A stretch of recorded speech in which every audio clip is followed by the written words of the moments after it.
நல்லது ரசிகர்களை, திங்கட்கிழமை வணக்கம் நேத்ரா நிகழ்ச்சியின் இரண்டாவது நேர்காணல் பகுதியோடு நாங்கள் இணைந்திருக்கிறோம். இந்த இரண்டாவது நேர்காணல் பகுதியிலே சூழல் பாதுகாப்பு சம்பந்தமான சில விஷயங்களை எங்களோடு பகிர்ந்து கொள்வதற்காக யாழ்ப்பாணத்திலிருந்து ஒரு ஆசிரியர் எங்களோடு இணைந்திருக்கின்றார். அவர்தான் ராஜநாதன் ரகுபாலன் அவர்கள். குறிப்பாக இவர் விஞ்ஞான பட்டதாரி ஆசிரியராக இருக்கின்றார். அதே போல் பிஜிடி பாடநெறியை பூர்த்தி செய்திருக்கின்றார். அதே போல் எம்இடி பாடநெறியையும் பூர்த்தி செய்த ஒரு ஆசிரியராக இவர் இருக்கின்றார். எனவே இவருடைய வாழ்க்கையில் ஏற்பட்ட ஒரு சம்பவம் இந்த சூழல் பாதுகாப்பு சம்பந்தமான ஒரு விழிப்புணர்வை மற்றவர்களுக்கும் கொடுக்க வேண்டும் என்ற ஒரு உந்துதலை ஏற்படுத்தியிருக்கிறது. எனவே ஒரு சுவாரஸ்யமான அனுபவ பகிர்வாக இருந்தாலும் பல்வேறு சிந்திக்கத்தக்க விடயங்களை கொண்ட ஒரு உரையாடலாக இந்த உரையாடல் அமையும் என்பதில் எந்த சந்தேகமும் இல்லை. அந்த வகையில் எங்களுடைய ஆசிரியர் அவர்களை வரவேற்றுக் கொள்வோம். வணக்கம் சார். வணக்கம். நான் நினைக்கிறேன் இதுதான் உங்களுடைய முதலாவது தொலைக்காட்சி நேர்காணலாக கூட இருக்கிறது. நிச்சயமாக. நீங்கள் ஒரு கணித பாட ஆசிரியராக இருக்கின்றீர்கள். இணைந்த கணித பாடத்தையும் கற்பிக்கின்ற ஒரு ஆசிரியராக இருக்கின்றீர்கள். ஆனால் இந்த சூழல் பாதுகாப்பு சம்பந்தமான ஒரு விழிப்புணர்வை சமூகத்தில் ஏற்படுத்த வேண்டும் என்ற ஒரு ஆர்வம் உங்களுக்குள்ளே இருந்து கொண்டிருக்கிறது. எனவே நீங்கள் ஒரு கணித பாட ஆசிரியர், சூழல் சம்பந்தமாக கதைக்கப் போகின்றீர்கள். இது ரெண்டுக்கும் இடையிலான தொடர்பு எப்படிப்பட்டதாக இருக்கிறது? ஏன் இந்த சிந்தனை வருகிறது? எங்கிருந்து வருகின்றது? இது நாங்கள் சிறு வயது இந்த இயற்கைன்ற ஒரு வரப்பிரசாதமாக தான் இந்த கலுண்ட அந்த உப்பள பூமி இருந்தது. அப்போ நாங்கள் அதுக்கால சிறு வயதிலிருந்து அதால் சென்று வரைக்க அது உப்பளமாக இருந்ததையே நாங்கள் நேராக பார்த்துருக்கிறேன். அப்பாவோட நான் துவிச்சக்கர வண்டியில் சென்ற சமயத்தில் அது ஒரு உப்பள பூமியாக இருந்திருக்கு. உப்பு எடுத்திருக்கிறார்கள்.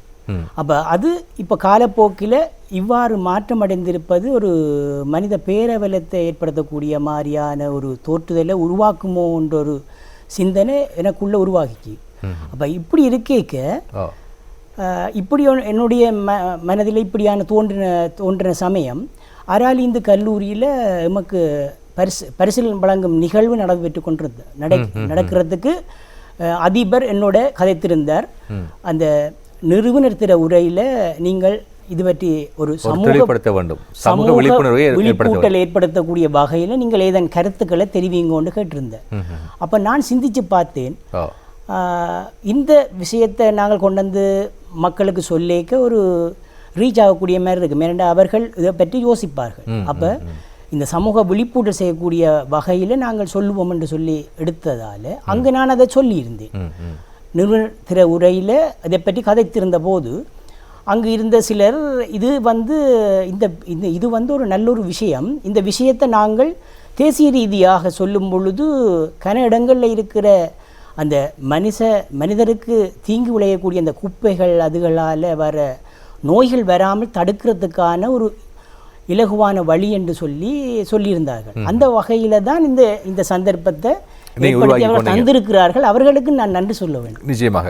எனவே நீங்கள் யாழ்ப்பாணத்தின் கலுண்டாவில் உப்பள பூமியாக இருந்தது. அங்கே இருக்கின்ற சூழல் மாசடைவு காரணமாக இப்போது அது ஒரு மாற்றம் அடைந்திருக்கிறது, பாரிய அளவிலே மாற்றம் அடைந்திருக்கு. அது சிறுபராயத்தில் நீங்கள் பார்த்த அந்த நிலத்தையும் இப்போது பார்க்கிற நிலத்துக்கு இடையிலே பாரிய ஒரு வித்தியாசம் இருக்கிறது. அதுக்கு பார்க்கும்பொழுது கவலையாகவும் இருக்கிறது. ஆனால் இதால வரப்போடுகின்ற பின்விளைவுகளை யோசிக்கும் பொழுது இல்லை, அங்கே அந்த பாதையால் செல்கின்ற ஒவ்வொரு தனிநபராக இருந்தானே எல்லாரும் சூழலை பற்றி நேசிக்கின்ற சமூக அக்கறையுடைய ஒவ்வொரு மனிதனுக்கும் இந்த ஒரு ஆதங்கம் இருக்க வேண்டும். அதுகள் பயணம் செய்கிற ஒவ்வொருத்தருமே அதை பார்த்து சரியாக கஷ்டப்படுகிறார்கள். ஏன்னா மனங்கள் அந்த புகையால் ஏற்படுகிற பாதிப்புகள் எல்லாம் நீண்ட காலத்தால் அது இப்போ ஒரு மனுஷன் அதுக்கால போகின்றார் என்று சொன்னால் அந்த புகை வரும், அந்த மனம் வரும். இதுகள் எல்லாம் ஒரு நுரையீரல் சம்பந்தப்பட்ட நோயோ இல்லாட்டி இதயம் சம்பந்தப்பட்ட நோயை ஏற்படுறதுக்கான சாத்தியக்கூறு இருக்கும். அவர் ஒரு நோய் எதிர்ப்பு சக்தி கூடின ஆளாக இருந்தாலும் காலப்போக்கில் ஒரு குறித்த காலப்பகுதிக்கு பின்னர் அவருக்கு அதால் ஒரு உடல் உபாதைகள் ஏற்படும். இதயம் சம்பந்தப்பட்ட நோய் தான் கூடுதலாக வருவதற்கான சாத்தியக்கூறு அதிகமாக தென்படும். ஏன்னா இது ஒரு உதாரணமாக ஒரு குறித்த கிராமத்தில் அந்த பொலித்தீனை வச்சு எரிச்சிருக்கணும். பொலித்தீனை வச்சு அடுப்பை எரியூட்டுவதற்காக பொலித்தீனை பாவிச்சிருக்கணும். பொலித்தீனை பாவித்த போது அது ஒரு பொலித்தீனை பாவிச்சு அந்த கிராமத்தில் இருக்கிற ஒரு குறிப்பிட்ட கொஞ்சம் பேருக்கு இருதயம் சம்பந்தப்பட்ட நோய் ஏற்பட்டிருக்கு. அப்போ இது எங்களுக்கு பாரதூரமான ஒரு விடயமாக இல்லை ஏற்படும். அப்போ குறித்த காலத்தில் நாங்கள் அதுக்கால பயணித்த அவ்வளவு பேருக்கும் அவ்வளவு பேர் இல்லை, தினம் தினம் பயணிப்பவர்களை விட அந்த ஒவ்வொரு நாளும் அந்த ஒவ்வொரு நாளும் நாளாந்தம் போறவர்கள் என்ற இது வந்து இவர்களுக்கு பிறகு என்ன மாதிரியான மாற்றலை ஏற்படுத்தும்ன்றதை நாங்கள் இப்போ சொல்ல முடியாது. இது மெடிக்கல் சம்பந்தம். மனித உயிர்கள் ஒவ்வொன்றும் பேணப்பட வேண்டும். அதாவது நேரடியாக மறைமுகமாகவோ இந்த சூழல் பாதிப்பு என்பது மனிதனுடைய வாழ்க்கை நடைமுறையிலே மாற்றத்தை கொண்டு வருகிறது, அவனுக்கு சுகாதார ரீதியாக பாதிப்பை ஏற்படுத்துகிறது, மன ரீதியாக ஒரு உளைச்சலை அவனுக்கு கொடுக்கின்றது. எனவே உங்களைப் போல பலர் பாதிக்கப்பட்டிருக்கலாம், எனவே சூழலை விரும்புகின்றவர்கள். எனவே நீங்கள் இதை தடுப்பதற்கு என்ன செய்யலாம், என்ன வழிமுறைகளை நாங்கள் பின்பற்ற வேண்டும், எவ்வாறு இதை மீண்டும் ஒரு நல்ல பூமியாக கல்லுண்டாய் மீண்டும் அந்த ஒரு நல்ல ஒரு பூமியாக மாற்றுவதற்கு என்ன வகை நடவடிக்கைகள் எடுக்கலாம் என்பது உங்களுடைய கருத்தாக இருக்குது.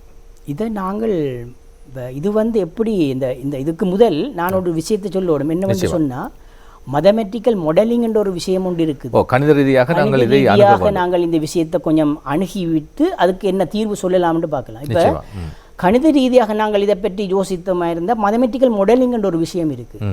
இப்போ அந்த பிரதேசத்தில் கொட்டப்படுற கழிவுகளின் தன்மை, அந்த பிரதேசத்தில் இருக்கிற மண்வளம் எப்படி இருக்குன்ற தன்மை, மற்றது அந்த மண்வளத்தால் ஊடுகடத்தப்படுற அந்த செறிவு வீதம், இதுகள் எல்லாத்தையும் நாங்கள் ஒரு சிறிய காரணிகள் எல்லாவற்றையும் சேர்த்து ஒரு எளிய சமன்பாடுகள் முறையில் நாங்கள் சமன்பாடுகளை தோற்றுவிச்சுட்டு இதுக்கு உயர் கணித முறையில் இப்போ டிஃபரன்சியேஷன், டிஃபரன்ஷியல் ஈக்குவேஷன், மற்றது இன்டிகிரேஷன், இப்போ இதுகளெல்லாம் இந்த உயர்கணித முறைகளை நாங்கள் அதுக்குள்ளே அப்ளை பண்ணி அதுகளை வச்சு இது வந்து எவ்வாறு அந்த ஈக்குவேஷனில் வார சொல்யூஷன் அந்த தீர்வுகளை வச்சுக்கொண்டு நாங்கள் சொல்லலாம்.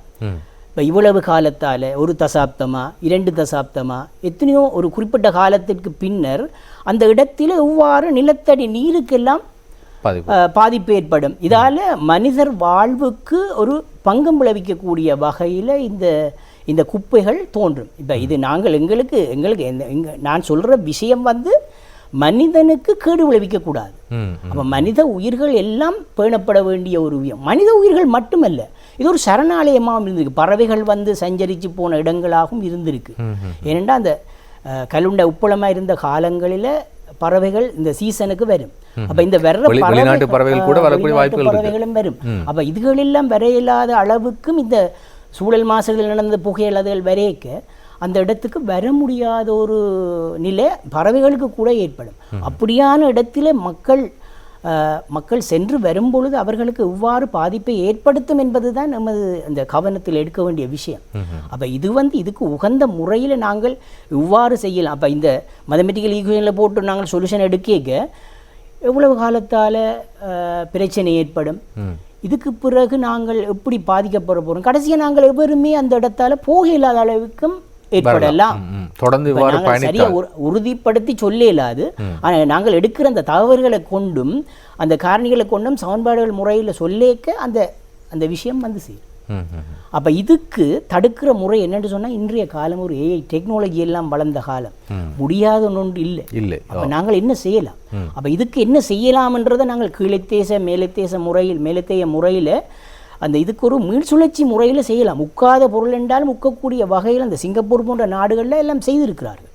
அப்போ நாங்கள் அதை கொண்டு இங்கே அப்ளை பண்ணினா இலங்கை முழுவதும் இலங்கையில் இருக்கிற சகல பகுதிகளில் இப்போ கலுண்ட மட்டும் கதைக்கக்கூடாது. ஏனென்றால் எல்லா இடமும் நாங்கள் நல்ல இடமாக எங்கண்ட நாட்டு பிரஜைகள் நல்லா இருக்கக்கூடும், எல்லாரும் சுகதுகிகளாக இருக்கக்கூடும். இதுதான் எங்கண்ட இந்த விஷயத்தில் சொல்ல வேண்டிய விஷயம். இப்போ நான் கல்லுண்டாயில் சொல்கிற விஷயம் சூழல் மாசடைதல் என்ற அந்த கேட்டகரைஸுக்கு அப்போ இந்த மக்களை நாங்கள் நல்ல ஒரு நிலைக்கு கொண்டு செல்லோடும் என்பது என்னுடைய கருத்து. நிச்சயமாக இது அதனால் தான் இப்போது இருக்கின்ற அரசாங்கம் கூட கிளீன் ஸ்ரீலங்கா ஒரு வேலை திட்டத்தை அமல்படுத்தியிருக்காங்க. மிக பெருமதியான ஒரு வேலை திட்டம். இது எல்லா துறைகளிலும் அமல்படுத்தப்படுகின்ற ஒரு திட்டமாக இருக்கிறது. அதே போல் என்வாயன்மெண்ட் மினிஸ்ட்ரி சூழல் அமைச்சு கூட சுற்றுச்சூழல் அமைச்சு கூட இதற்கான பல்வேறு வேலை திட்டங்களை எடுத்திருக்கின்றார்கள். எனவே உரிய இடங்களுக்கு இது சம்பந்தமான விளக்கங்களை நாங்கள் தெளிவுபடுத்துகின்ற போது அறிவிக்கின்ற போது அவர்களுடைய ஒத்துழைப்பின் மூலமாக இதை ஒரு நல்ல ஒரு சூழலுக்கு தேவையான அல்லது மனித நடவடிக்கைக்கு தேவையான ஒரு பொருத்தமான இடமாக கூட மாற்றக்கூடிய வாய்ப்புகள் இருக்குது. எனவே இந்த இடத்தை மீண்டும் ஒரு நல்ல நிலைக்கு கொண்டு வருவதற்கு நீங்கள் ஒரு ஆசிரியர் என்ற வகையிலே நீங்கள் சொல்லக்கூடிய அறிவுரைகள் அல்லது கருத்துக்கள் எப்படிப்பட்டதாக இருக்கிறது, எவ்வாறு இதை நாங்கள் மாற்றலாம்? இதை மாற்றுறதுக்கு நாங்கள் எங்கள்ட மனிதன் மனப்பாங்கு மாறுதல் அடையும். நல்ல ஒரு இந்த மனப்பாங்கு மாற்றோடும் என்று சொன்னால் நாங்கள் சிறு வயதிலிருந்து இந்த பிள்ளைகளுக்கு அதனை ஊட்டி வளர்க்க வேண்டும். குப்பைகளை எங்கெங்கு போட வேண்டும். அந்த குப்பைகள் போடுவது மட்டும் இல்லை, இந்த குப்பைகள் உட்காத குப்பைகள். ஏன் இது உட்காத குப்பைகள்? இதை என்ன செய்யலாம்? இது இருக்கிறதால எங்களுக்கு என்ன தீங்கு? இப்போ நாங்கள் எல்லாம் சூழல் மாசுறுதல் சம்பந்தப்பட்ட கருத்துக்கள் எல்லாம் பாடசாலை ரீதியாக எல்லா இடமும் நடைபெற்று கொண்டான் இருக்கிறது. அந்த அந்த அந்த அந்த குழுக்கள் எல்லாம் இயங்கி கொண்டான் இருக்கு, எல்லாம் இயங்குது. ஆனால் இந்த உட்காத குப்பைகளை நாங்கள் மீள் சுழற்சி முறையில் எத்தகைய முறையில் மாற்றலாம் என்பதைத்தான் யோசிக்கணும். இப்போ பிள்ளைகளுக்கு சிறு வயதிலே சொல்லணும், இந்த பிளாஸ்டிக், இந்த பொலித்தீன் என்று சொன்னால் இதுகள் இப்படி இதுகளை நாங்கள் பாவனைக்கு உதவாத வகையில் செல்கிறதே, இதுகளை பாவனைக்கு உதவக்கூடிய வகையில் எவ்வாறு செய்யலாம்? ஒரு அலங்கார பொருட்களாக மாற்றலாம். இப்போ எதையுமே எறியக்கூடாது. நாங்கள் எரிஞ்சு போட்டோம்னா மண்ணுக்குள்ளே போய் அது ஒரு குறிப்பிட்ட காலப்பகுதி உடனே தெரியாது, எங்களுக்கு எந்த இதுவும் உடனே தெரியாது. அப்போ குறித்த காலப்பகுதிக்கு பின்னர் ஊடுகடத்தப்படுற விஷயம் பிள்ளைகளுக்கு, சிறு பிள்ளைகளுக்கு தெரியாது. அது ஒரு சின்ன விளையாட்டு மாதிரி யோசிப்பார். அப்போ நாங்கள் இதுக்கு என்ன செய்யணும் என்று சொன்னால், சிறு பராயத்திலேயே இதுவற்றை எவ்வாறு இப்போ ஒரு பொருளை நாங்கள் எரிஞ்சிட்டோம் என்று சொன்னோம், ஒரு பொருளை பாவிச்சா பின்னர் அது தேவையில்லை என்று ஒரு டூத் பிரஷாக இருக்கலாம், என்னவா இருக்கலாம், எரிந்து விட்டால் அதால் வார விளைவுகளை பற்றியும் அந்த பிள்ளைகளுக்கு நாங்கள் ஆரோக்கியமான முறையில் எடுத்தியம்பு. இப்போ ஆசிரியன்ற வகையில் என்னால் சொல்லக்கூடியதை நான் சொல்லக்கூடிய விஷயத்தை சொல்கிற மாதிரி எல்லோரும் இலங்கை ஃபுல்லாகவே நாங்கள் தேசிய ரீதியாக சகலருமே அந்த மீள் சுழற்சி செய்ய வேண்டிய அவசியத்தை வலியுறுத்தி இந்த குப்பைகள் எல்லாம் ஏன் இவ்வாறு குவிகிறதுன்ற இதுக்கும் ஒரு சரியான முறையில் ஏற்படுத்தி கொடுத்தா இலகுவாக அமையும். எனவே இது சூழல் மாசடைதல் அதை தவிர்ப்பதாக இருந்தால் பாடசாலை மட்டத்திலிருந்து மாணவர்களுக்கான ஒரு விழிப்புணர்வை ஏற்படுத்த வேண்டும் என்பதை நீங்கள் தெளிவாக சொல்லியிருக்கிறீர்கள். நான் நினைக்கிறேன் இந்த உக்கலடையாத கழிவுகளை ஒரு சிறந்த முகாமை செய்கின்ற முறை தான் அந்த 3R கன்செப்ட்னு சொல்வார்கள். ரெடியூஸ், ரீயூஸ், ரீசைக்கிள்னு சொல்வார்கள். அந்த நடைமுறையை நாங்கள் கொண்டு வருகின்ற போது நிச்சயமாக இந்த உக்கலடையாத பொருட்கள் சூழலில் சேர்ப்பதை நாங்கள் தவிர்த்து கொள்ளக்கூடியதாக இருக்கும்னு நினைக்கின்றேன். எனவே நீங்கள் சொன்னது போல ஒரு சூழல் மாசடையாமல் இருப்பதாக இருந்தால் மனமாற்றத்தை கொண்டு வர வேண்டும் என்று சொல்கிறீர்கள். அதிலும் பாடசாலை காலங்களிலிருந்து மனமாற்றங்களை கொண்டு வர வேண்டும் சொல்கிறீர்கள். ஒரு ஆசிரியர் என்ற வகையிலே இதை நாங்கள் பாடசாலைகளில் மாணவர்களுக்கு விழிப்புணர்வை ஏற்படுத்துவதன் மூலமாக இலகுவாக கொண்டு வர முடியும் என்று நினைக்கின்றீர்களா? நிச்சயமாக கொண்டு வரலாம். அதுக்கான செயற்திட்டங்களை நாங்கள் முன்கொடுக்க வேண்டும். சேர்த்து இப்போ சிறுவர்கள் அவர் சொல்லி அந்த இடங்களில் கொண்டே மாணவர்கள் செய்கிறார்கள், போடுகிறார்கள். அப்படியான வகையில் இயங்கி கொண்டு தான் இருக்கிறார்கள். நிச்சயமாக பாடசாலைகளை பொறுத்த மட்டில் அன்றைக்கு சுற்றாடல் சூழல் கழகங்கள் உருவாக்கப்பட்டு செயற்பாடுகள் ஏற்படுத்தப்பட்டு கொண்டிருக்கிறது. அது மாத்திரமில்லாமல் இவ்வாறான சூழல் மாசடைகள் சம்பந்தமான விஷயங்களை நாங்கள் பார்க்கின்ற போது இதிலே முழு பொறுப்பையும் அந்த சூழலில் வாழ்கின்ற அந்த சமூகத்தினர் ஏற்றுக்கொள்ள வேண்டும். எனவே நீங்கள் பாடசாலை மாணவர்களுக்கு இவ்வாறான விழிப்புணர்வை கொடுப்பதன் மூலமாக சுற்றுச்சூழல் மாசடைவதை தவிர்க்கலாம்னு சொன்னீர்கள். நீங்கள் சொன்னது போல ஒரு குறிப்பிட்ட இடத்தில் மட்டும் இவ்வாறான பிரச்சனைகள் வருவதை தவிர்ப்பதற்கு அந்த சமூகத்தினுடைய ஒத்துழைப்பு முக்கியம் இல்லையா? அந்த சமூகம் இவ்வாறான செயற்பாடுகளை செய்வான். சமூகம் இதற்குரிய வகையில் சமூகத்துக்கு நாங்கள் விழிப்பூட்டக்கூடிய. இப்போ நான் அராலிந்து கல்லூரியில் போய் சொன்ன விஷயம் நான் என்னுடைய தனிப்பட்ட ரீதியில் எனக்கு அந்த உந்துதல் ஏற்பட்டதால் நான் சொல்லேன். இதே போல ஒவ்வொரு மனிதர்களும் தமக்கு அந்த விஷயத்தை எண்ணோடும் யோசிக்கோடும். அப்போ அந்த கொற்றத்தால் வர பாதிப்புகள் இப்போ அதை பற்றித்தான் யோசிக்கணும். அப்போ இது நாங்கள் ஒவ்வொரு தனி மனிதரும் மற்றவர்களும் நல்லா இருக்கக்கூடும், நாமும் நல்லா இருக்கக்கூடும் என்ற ஒரு எண்ணப்பாடை தோற்றுவிச்சு மனப்பாங்கு மாறுதல் அடைந்தால் நிச்சயமாக நாம் சந்தோஷமான ஒரு வாழ்வியலுக்கு நகர்த்தலாம், பசுமை புரட்சி செய்யலாம். இப்போ தாவரங்கள் கூடி வரையில்லாத அளவுக்கு அந்த இடம் மாற்றம் அடைந்துடும். இப்படி பசுமையாக வரக்கூடிய விதத்தில் நாங்கள் ஒரு என்னென்று சொல்லலாம், பிளாஸ்டிக்குகளை, பொலித்தீன்களை முற்றுமுழுதாக நாங்கள் நிப்பாட்ட முடியாது. பாவனையை குறைக்கலாம், பாவனையை குறைக்கலாம். இறக்குமதி செய்யப்படுற பாவனைகளை குறைத்து இந்த மரத்தளபாடங்கள், மர விஷயங்களை இதுகளை கூட்டலாம். உக்கலடையக்கூடிய விடயங்களை கூட்டினோம் என்று சொன்னால் எதிர்காலத்தில் நாங்கள் சந்தோஷமாக ஆரோக்கியமாக இந்த பூமியில் வாழக்கூடியதாக அமையும். ராஜநாதன் ரகுபாலன் ஆசிரியர், நீங்கள் ஒரு ஆசிரியர், ஒரு நீண்ட கால அனுபவம் இருக்கும். எத்தனை வருஷம் சார் உங்களுக்கு இப்போ சேவிஸ்? நாங்கள் ஒரு 13 வருடங்கள் இருக்கின்றீர்கள். அதே போல் நீங்கள் ஒரு கல்வி முதுமானி பட்டத்தையும் பூர்த்தி செய்திருக்கின்றீர்கள். எனவே ஒரு ஆசிரியராக நீங்கள் இருந்து கொண்டு இன்றைய மாணவ சமூகத்தை பொறுத்த மட்டிலே பொதுவாக நான் நினைக்கிறேன் இப்போது பாடசாலை விடுமுறை, மாணவர்கள் வீடுகளில் பார்த்து கொண்டிருப்பார்கள். எனவே நீங்கள் படித்த காலத்தோடு ஒப்பிட்டு பார்க்கின்ற வேளையில் இப்போ இருக்கின்ற மாணவர்களுடைய நடவடிக்கைகள் வித்தியாசமாகத்தான் இருக்கிறது எல்லா செயற்பாடுகளிலும். ஆனால் பாடசாலை என்று சொல்கின்ற போது பல விஷயங்களுக்கு நாங்கள் முகம் கொடுத்து கொண்டிருக்கின்றோம் மாணவர்கள் என்று பார்க்கின்ற போது. நீங்கள் ஒரு மாணவர்களுக்கு சொல்லக்கூடிய ஆலோசனைகள் அல்லது புத்திமதியாக, ஒரு பாடசாலையிலே 13 வருடங்கள் நீங்கள் மாணவரோடு இருந்திருப்பீர்கள், பல்வேறு பிரச்சனைகளை நீங்கள் முகம் கொடுத்திருப்பீர்கள். எனவே மாணவர்களுக்கு அவர்களுடைய கற்றல் அறிவை மேம்படுத்துவதற்காக அல்லது அவர்களுடைய திறன்களை மேம்படுத்துவதற்காக அல்லது அவர்களுடைய ஆளுமைகளை மேம்படுத்துவதற்காக பல்வேறு செயற்பாடுகளை நீங்கள் பாடசாலைகளிலே செய்திருப்பீர்கள்.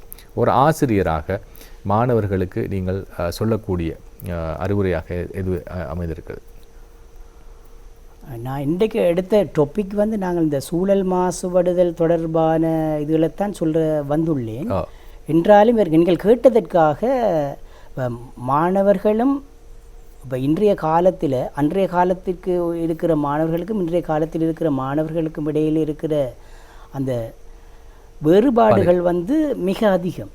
இன்றைய டெக்னாலஜி எங்கேயோ ஏஐ டெக்னாலஜிக்கு போயிட்டு மாணவர்கள் ஒரு எந்த விஷயமா இருந்தாலும் இலகுவாக எந்த விடயத்தையும் கேப்சர் பண்ணக்கூடிய ஒரு தன்மை இந்த நாங்கள் படிக்கிற காலங்களிலே ஒரு விடயத்தை அறிந்து கொள்ள வேண்டுமாக இருந்தால் நாங்களாக சுயமாக நிறைய வேலை செய்ய வேண்டியிருக்கும். தேடல் எங்களுக்கு அவசியமாக இருக்கும். இப்போ வந்து இலகுவாக தேடி அவங்கள் கற்கக்கூடிய ஒரு சூழல், அவர்களுடைய வாய்ப்புகள் அதிகம் இன்றைய மாணவர்கள். அப்போ இன்று நாங்கள் வந்து மாணவர்களின் மனம் வந்து வேதனை அடையக்கூடாதுன்ற விஷயத்தை தான் வலியுறுத்துகின்றார்கள் அதிகமாக. எல்லா அதிகாரிகளாக இருக்கலாம், யாவரும் அந்த இன்றைய காலத்து உடல் வலிமை வந்து அன்றைய காலத்து உடல் வலிமைக்கு இன்றைய காலத்து மாணவர்களின் உடல் வலிமைக்கும் இடையில் பயங்கர வேறுபாடு இருக்குது. இந்த நிறைய வேறுபாடுகள் இருக்குது. அப்போ இவர்கள் அந்த மனம் தாங்கக்கூடிய இதுவும் குறைவாக இருப்பதைத்தான் அறியக்கூடியதாக இருக்குது. அப்போ அவர்களுக்கு நாங்கள் வேதனை தரும் விடயத்தில் பேசக்கூடாது என்று தான் இன்று, அதாவது மாணவருடைய மனம் நோகக்கூடிய விதத்திலே நாங்கள் நடந்து கொள்ளக்கூடாது. ஆசிரியர் அவர்கள் எப்படிப்பட்ட விடயங்களை சொன்னாலும் அவர்களை மிக அழகாக அன்போடு விஷயத்தை சொல்லிக் கொடுக்க வேண்டும். என்றால் நாங்கள் படிக்கின்ற காலத்தில் சில தண்டனைகள் இருந்திருக்கும், அடி வாங்கியிருக்கலாம், அது அந்த நேரம் சமூகத்தில் ஏற்றுக்கொள்ளப்பட்டதாக இருந்தது. இப்போது உளவியல் ரீதியாக அவர்களோடு அணுகி அவர்களுடைய பிரச்சனைகளை விளங்கி அதுக்கேற்ற வகையில் ஆலோசனைகளை கொடுத்து அவர்களுடைய நல்ல ரீதியாக நடந்து அவர்களுடைய கற்றலை மேம்படுத்த வேண்டும் என்று நூற்றாண்டு திறன்களும் அதைத்தான் சொல்கின்றது. குழுவான செயற்பாடுகள், குழுவாக இயங்குதல், எல்லோரும் குழுவாக, எல்லோரும் ஒற்றுமையாக.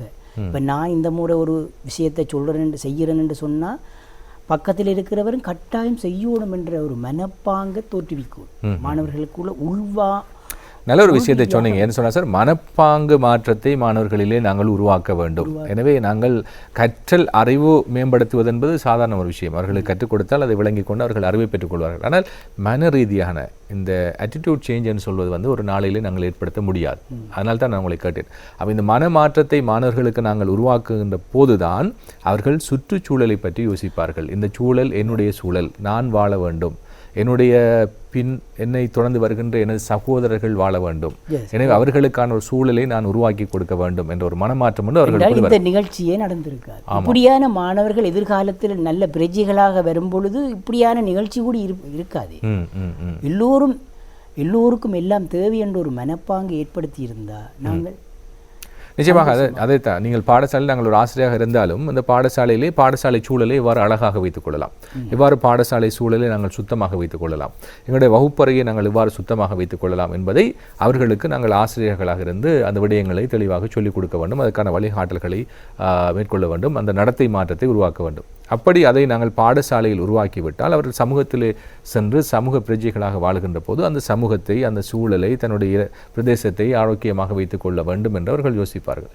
எனவே நல்ல ஒரு மாற்றம் வரும் என்பதை நீங்கள் சொல்லியிருக்கிறீர்கள். பொதுவாக நீங்கள் இந்த சுற்றுச்சூழல் பாதுகாப்பு பற்றி நாங்கள் கதைக்கின்ற போது இந்த நிகழ்ச்சியை பார்த்து கொண்டிருப்பவர்களுக்கு நீங்கள் சொல்லக்கூடிய ஒரு செய்தியாக என்ன இருக்கிறது? சுற்றுச்சூழலை பார்த்து கொண்டிருக்கிற ஆக்களும் இப்போ நாங்கள் எங்களுக்குள்ளேயே இந்த விஷயத்தை நாங்கள் யோசிக்கணும். இப்போ நாங்கள் வீடாக இருக்கலாம், வீதியாக இருக்கலாம், நாங்கள் தொழில் செய்கிற இடமாக இருக்கலாம், எங்கள்ட சுற்றுப்புற சூழலாக இருக்கலாம், கிராமங்களாக இருக்கலாம், நகரங்களாக இருக்கலாம். அப்போ இந்த இடங்களில் நாங்கள் பார்க்கும் பொழுதே ஏன் இவ்வாறு குப்பைகள் இருக்கிறது, இதால் வர்ற பிரச்சனை என்ன, இதால் எங்கண்ட உடலுக்கு உபாதைகள் ஏற்படுமா என்பதை சிந்திக்கிற ஒரு ஆற்றல் எல்லோருக்கும் எழ வேண்டும். அப்போ எழுந்தால் இதுக்கு நாங்கள் என்ன செய்யலாம்?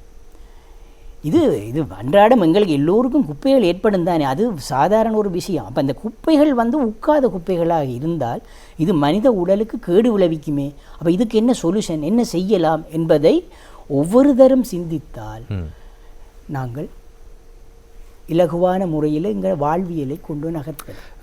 இப்போ இருக்கின்ற இந்த காலத்தில் நான் நினைக்கிறேன் ஒரு சம்பவத்தை, நீங்கள் உங்களுக்கு ஒரு விடயத்தை பார்க்கின்ற போது இந்த விடயத்தை நாங்கள் உடனடியாக இந்த பாதிப்பு சூழலுக்கு ஏற்படுகின்ற பாதிப்பை தடுக்க வேண்டும் என்ற ஒரு உணர்வு உங்களுக்கு ஏற்படுத்தியிருக்கிறது. ஆனால் இது போல எத்தனை பேருக்கு இந்த உணர்வு ஏற்படும் என்று கேட்டால் அது கேள்விக்குறியாக தான் இருக்கும். ஏன்னா சிலர் பார்த்து விட்டு சர்வசாதாரணமாக போய்விடுவார்கள். எல்லோரும் கூடுதலாக நான் அந்த கல்லுண்டா பாதையால் போகும்பொழுது கதைத்திருக்கிறேன்.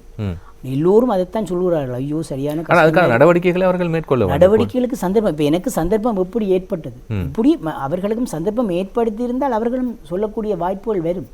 இப்போ இது எனக்கு செய்துப்பட்ட அந்த என்னுடைய அதிபர் வராலிந்து அதிபர் எனது நல்ல ஒரு சந்தர்ப்பத்தை எனக்கு ஏற்படுத்தி தந்தார். அதனை பார்த்தவர்கள் இந்த சந்தர்ப்பத்தை நீங்கள் இலங்கை ஃபுல்லாகவும் சொல்லோடும் என்று சொல்லி கேட்டதால தான் இந்த சந்தர்ப்பம் எனக்கு கிடைச்சது. ஆனால் அந்த சூழலால் பாதிக்கப்பட்ட அந்த இடம் என்பது மீண்டும் நல்ல நிலைக்கு கொண்டு வருவதற்கான முயற்சிகளை நாங்கள் மேற்கொள்ள வேண்டும். சும்மா நாங்கள் விட்டுவிட முடியாது. எனவே அது ஒரு கையை தட்டி ஒரு விரலை தட்டி நாங்கள் சத்தத்தை எழுப்ப முடியாது. ஒவ்வொரு விரலாக நாங்கள் சேர்ந்து தட்டுகின்ற போது குப்பைகளும் எங்கே இடுவது என்று சொல்லி அதுக்கான ஒரு மாற்று திட்டத்தை நாங்கள் தேட வேண்டும், உருவாக்கக்கூடும். குப்பைகள் எங்கே இடுவது என்ற ஒரு பிரச்சனையும் ஏற்படுமே. அப்ப நான் சரியான ஒரு இடத்தை சேர்ந்து இல்லாட்டி அதுக்கு டெக்னாலஜியை பாவிச்சு அப்ப நாங்கள் மீள் சுழற்சி முறையிலே என்ன செய்யலாம் என்றதை யோசிச்சிருந்தா எவருக்குமே எந்த தீங்கும் இல்லை, ஆரோக்கியமாக வாழலாம். இது நீங்கள் சொல்கிற விஷயம் நாட்டில் பொதுவாக இருக்கிற பிரச்சனை. ஊர்களில் இருக்கின்ற குப்பைகளை கழிவுகளை எடுத்துக்கொண்டு போடுவதற்கு பொருத்தமான இடம் இல்லை என்பது பொதுவாக எல்லா பிரதேச சபைகளிலும் நகர சபைகளிலும் சொல்லப்படுகிற குற்றச்சாட்டாக இருக்கிறது. எனவே நாங்கள் மக்களாகிய நாங்கள் தனி மனிதனாக இருந்தாலும் எல்லோரும் ஒன்றாக சேர்ந்து ஒரு அமைப்பாக செயற்பட்டு அந்த குறிப்பிட்ட இடங்களுக்கு இது சம்பந்தமான கடிதங்களை எழுதி தெளிவுபடுத்தி இந்த குப்பைகளை உரிய இடத்தில் அனுப்புவதனூடாக அந்த சூழலை ஒரு சுத்தமான ஒரு சுகாதாரமான சூழலாக போட வேண்டும் என்ற அழுத்தத்தை நாங்கள் ஒவ்வொருவரும் கொடுக்க முன்வர வேண்டும். ஒரு நல்ல செய்தியை நீங்கள் சொல்லியிருக்கிறீர்கள். அது மாத்திரமில்லாமல் நான் ஒரு கணித ஆசிரியரை கொண்டு வந்து ஒரு நேர்காணலிலே ஒரு கணித பாடம் சம்பந்தமான கேள்வியை கேட்காமல் அனுப்புவது என்பது பொருத்தமில்லைன்னு நினைக்கிறேன். பொதுவாக பாடசாலைகளிலே மாணவர்களை பொறுத்த மட்டிலே இந்த கணிதத்தில் அவர்கள் பெறுகின்ற அந்த புள்ளிகளை எடுத்து பார்க்கின்ற போது பொதுவான ஒரு குற்றச்சாட்டு இருக்கிறது, கணிதம் என்றால் கொஞ்சம் கஷ்டம், எங்களால் முடியாது, அல்லது மொத்தமாக எடுத்து பார்க்கின்ற போது ஒரு வகுப்பலையிலே சித்தடைகின்ற மாணவர்களுடைய எண்ணிக்கை மிக குறைவாகத்தான் இருக்கும். எனவே இதற்கான காரணங்களை பற்றி நான் கேட்கவில்லை. நீங்கள் ஒரு ஆசிரியராக இருந்து கொண்டு இந்த கணித பாடத்தினுடைய அடைவை கூட்டுவதற்காக, அது சாதாரண தரமாக இருக்கலாம் அல்லது கிரேட் 6ஆக இருக்கலாம், தரம் 6ஆக இருக்கலாம். எனவே இந்த கணித பாடத்தினுடைய அடைவை கூட்டுவதற்காக நாங்கள் கையாளக்கூடிய ஒரு நுட்பம், இலகுவான ஒரு நுட்பம், ஒரு ஆசிரியராக இருந்து என்ன நுட்பத்தை சொல்லுகின்றீர்கள்? ஒரு அதிபர், ஒரு பாடசாலையினுடைய அதிபராக இருந்து அவர் என்ன செய்யலாம்? அதே போல் வீடுகளிலே பெற்றோராக இருந்து கொண்டு என்ன செய்யலாம்? தன்னுடைய பிள்ளையினுடைய கணித பாட அடைவை கூட்டுவதற்கு ஒரு பெற்றோர் என்ன செய்யலாம், ஆசிரியர் என்ன செய்யலாம்? அது ரெண்டையும் சொல்லுங்கள். நீங்கள் கணித பாட ஆசிரியர் என்னென்ன இந்த கேள்வியில் கேட்டுவிட்டீர்கள். நானால் இந்த விஷயத்தோடு நான் இருக்கோடும் தான் வந்தேன் நான். ஆனால் நீங்கள் கேட்டதை கண்டிப்பாக கேட்கணும் சார், கேட்டிருக்கிறீர்கள். ஆனால் கணிதம் என்று சொல்றது எல்லோருமே ஒரு கஷ்டமான பாடம் என்று யோசிக்கிறார்கள். கணிதம் தான் எல்லா பாடங்களும் விட இலகுவான பாடம். விளங்கியிருந்தால் அதுதான் இலகுவான பாடம். விளங்கியில் என்று சொன்னால் அதுதான் கஷ்டமான பாடம். அப்போ இலகுவான முறையில் ஒரு பிள்ளை ஒரு கணிதத்தில் பிரச்சனைகளை தீர்க்கக்கூடிய வகையில் எல்லா பிரச்சனையும் தீர்க்கக்கூடிய ஒரு அனுபவத்தை பெற்றுக்கொள்வார். அப்போ அவனுக்கு இலகுவான வழியில் அவனுக்கு தெரிஞ்ச விஷயத்தால் கொண்டு செல்லோடும். இப்போ ரெட்டையன் என்று சொன்னால், அப்போ நான் சாதாரணமாக கேட்டதால் சொல்கிறேன். ரெட்டையன் என்று சொன்னால் நான் அந்த பிள்ளைகளுக்கு, நான் என்னோட மகனாக்களுக்கு ரெட்டையன் விளங்கப்படுத்த என்ன சொல்லியிருக்கிறேன் என்று சொன்னால், ஒன்று என்றதை நீ உள்ளுக்கண்ணு அடுத்த சொல்லு. அப்போ ஒன்றை விட்டதா சொல்லி கொண்டு போய்க்க பிள்ளை டக்குன்னு என்ன 1 2 3 என்று சொல்லியிருக்க அந்த 1 என்றதை நீ அடுத்தடுத்த இலக்கத்தை நீ மனதுக்குள்ளே சொல்லு, வெளியால் சொல்லுன்னு சொல்லி கொடுத்தேன். அப்போ அவர் சொன்ன உடனே அவர் ஒரு 3 வயது 4 வயதிலேயே ரெட்டு என்ன தெரிஞ்சுட்டேன். ரெட்டு என்னன்னா என்னென்று பிள்ளைக்கு உடனே தெரியுது. அப்போ இப்படி நான் சும்மா சாதாரணமான விஷயத்தை சொன்னேன். இப்படித்தான் ஒவ்வொரு பாடமும் ஒன்றும் கஷ்டமான பாடம் என்பது இல்லை. அப்போ நாங்கள் ஒரு பேசிக்காக பிள்ளைகள்கிட்ட என்ன இருக்குது அவர்கிட்ட அவர் ஒரு ஒன்றுமே தெரியாமலும் பெறலாம். அவருக்கு என்ன அப்போ அவன் சகித்து கொண்டு அந்த பாடத்தில் ஆர்வமாக இருந்தால் மட்டும்தான் நாங்கள் கற்பிக்கலாம். அதுவும் ஒரு நான் நேரம் இடம் கொடுக்கவில்லை. எனவே ஒரு பாடத்தில் பிள்ளைக்கு ஆர்வத்தை ஊட்ட வேண்டும். ஒரு ஆசிரியராக ஆர்வத்தை ஊட்டிவிட்டாலே போதும் என்பது தான் உங்களுடைய அடிப்படை கருத்தாக இருக்கிறது. ஒரு கணித பாட ஆசிரியராக இருந்து கொண்டு அந்த வகையில் எங்களோடு இணைந்து கொண்டு இந்த கருத்துக்களை வழங்கிய ஆசிரியர் ராஜநாதன் ரகுபாலன் அவர்களுக்கு நாங்கள் எங்களுடைய நிலையத்தின் சார்பாகவும் உங்களுடைய சார்பாகவும் நன்றிகளை தெரிவித்துக் கொள்கின்றோம். நன்றி சார். நன்றி, வணக்கம். நல்ல ரசிகளே, இந்த நிகழ்ச்சியில் இடம்பெற்ற 2 நேர்காணலும் உங்களுக்கு பிரயோசனம் தரக்கூடியதாக அமைந்திருக்கும் என்ற நம்பிக்கையில் நிகழ்ச்சியிலிருந்து நாங்களும் விடைபெற்றுக் கொடுக்கின்றோம். நிகழ்ச்சியின் தயாரிப்பாளர் சசிகாந்த், அதேபோல துணைப்ப உத்தியோகத்தர்கள், கேமரா உத்தியோகத்தர்கள் அனைவருக்கும் விசேடமாக நன்றிகளை தெரிவித்துக் கொண்டு நிகழ்ச்சியிலிருந்து நானும் விடைபெற்றுக் கொள்கின்றேன். நன்றி, வணக்கம்.